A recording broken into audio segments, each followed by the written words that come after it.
Siapa yang tak kenal dengan Cherry Bell, girl band yang pernah merajai belantika musik tanah air dengan citra super ceria dan selalu kompak di atas panggung. Namun di balik popularitas dan senyum manis mereka, tersimpan sebuah pengakuan mengejutkan dari sang kapten, Cherly Juno.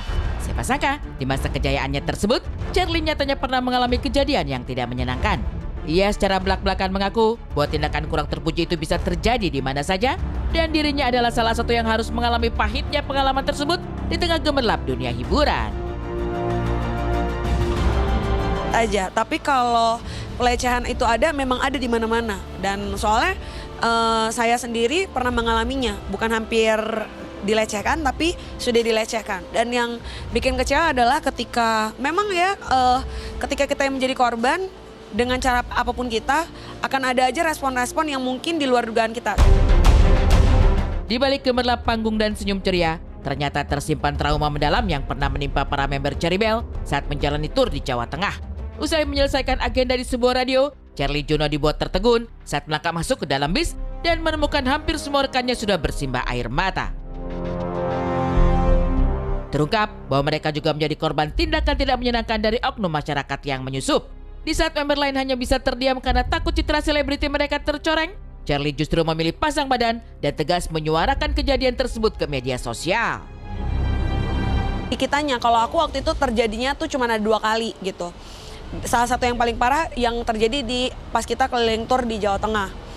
Kita baru pulang keluar dari radio, terus hal itu terjadi. Dan ternyata yang ngalamin gak cuma aku, tapi semua member. Jadi pas aku naik ke atas bus, semua member udah pada nangis. Nah, tapi mereka mungkin merasa bahwa mereka nggak sanggup untuk langsung speak up atau takut di highlight sebagai artis yang sudah dilecehkan. Sementara aku nggak peduli hal itu. Aku merasa bahwa pelecehan itu bukan hal yang memalukan, justru harus diberantas. Nah, maka dari itu waktu itu aku langsung nge-tweet gitu loh. Teman-teman tuh malah khawatir apa nggak apa-apa ya kalau disampaikan seperti itu. Justru kita harus speak up. Seiring berjalannya waktu, hubungan para personil Cherry Bell nyatanya tetap terjalin erat dan kembali jadi sorotan lewat konten viral at least di media sosial. Namun di balik keseruan tersebut, sebuah sindiran pedas dari Steffi yang menyinggung soal playing victim sontak menjadi teka-teki besar bagi netizen. Menanggapi kehebohan tersebut, Cherly Juno mengaku bahwa sosok yang dimaksud masih menjadi misteri bahkan bagi dirinya sendiri. Ia menegaskan bahwa ucapan itu bukan ditujukan untuk member dalam konten, melainkan diduga hanya sekedar ceplosan demi mengejar engagement. Hingga akhirnya pernyataan tersebut dibiarkan menggantung tanpa jawaban pasti.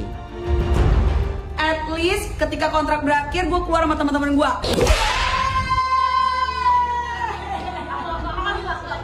At least gue nggak pulang lagi masih perform.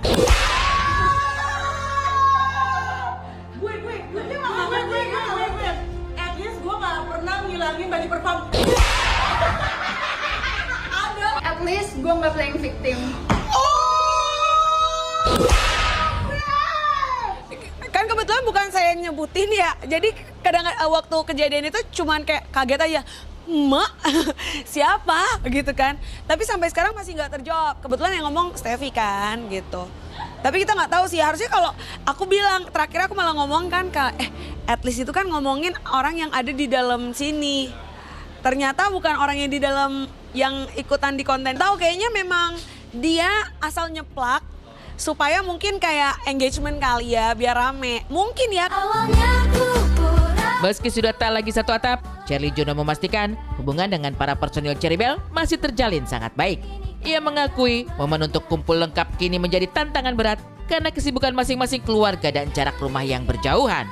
Jika dulu mereka selalu bersama karena tinggal di satu base camp yang sama, kini mereka harus berjuang ekstra hanya untuk sekedar meluangkan waktu dan melepas rindu. Masih komunikasi. Kita ada grup. Tapi kalau ketemu jarang ya, semuanya udah sibuk sama keluarga masing-masing juga gitu. Lebih sulit lah kita untuk dikumpulkan karena pekerjaan aja sulit, apalagi udah nggak ada kerjaan. Terus kayak meluangkan waktu dengan posisi rumah yang cukup jauh gitu. Dulu kan kenapa kita sesering itu karena kita tinggal di satu base camp.